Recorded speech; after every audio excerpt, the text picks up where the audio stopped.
اللهم صل وسلم وبارك على سيدنا محمد وعلى اله واصحابه اجمعين. ازيكم يا حبايبي؟ عاملين ايه؟ يا رب تكونوا بخير. وحشتوني جدا جدا. فاقده بقى الشغف خالص، مش قادره اصور وما عنديش طاقه للتصوير خالص. ادعولي بقى ارجع كده ان شاء الله اصور معاكم.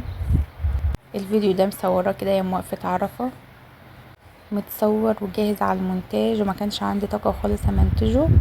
فيلا بينا نشوف كلنا ايه يوم وقفة عرفة. هو الفكرة مش ان احنا كلنا ايه، قد ما انا كنت عايزة اتكلم معاكم وعايزة اشارك معاكم الفيديو ده وتفاصيله وجمال الاكل اللي بابا عمله لنا.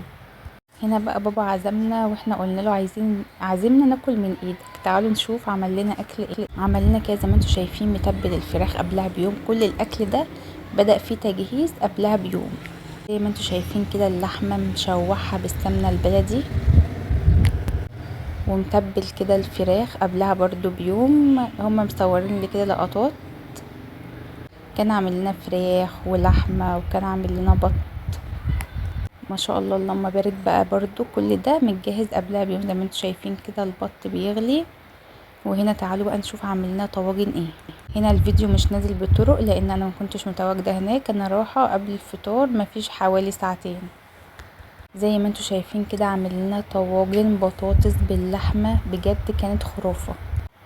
عملنا بقى فراخ مشوية في الفرن سبايسي، حاجة كده تضرب في النافوخ على طول.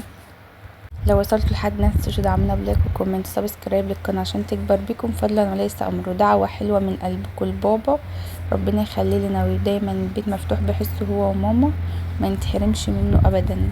تعالوا بقى بينا نشوف دكر البط وجماله قد ايه مستوي ومتحمر ومحطوط عليه كده الخضار، بيخلي طعمه في حتة تانية خالص. زي ما انتوا شايفين كده محدش شارك في الاكل خالص من اوله لاخره. بابا ربنا يبارك لنا فيه هو اللي عمل. ماما قالت لي انا نفسي في جلاش، فانا بس شاركت، عملت صينيه الجلاش اللي انتوا شايفينها القمر دي، وعملت رز بسمتي. انما اساسيات الاكل بابا اللي كان عاملها. بصوا لي بقى هنا وملوا عينيكم وقولوا ما شاء الله اللهم بارك على جمال وشكل السفره بتاعه الاكل.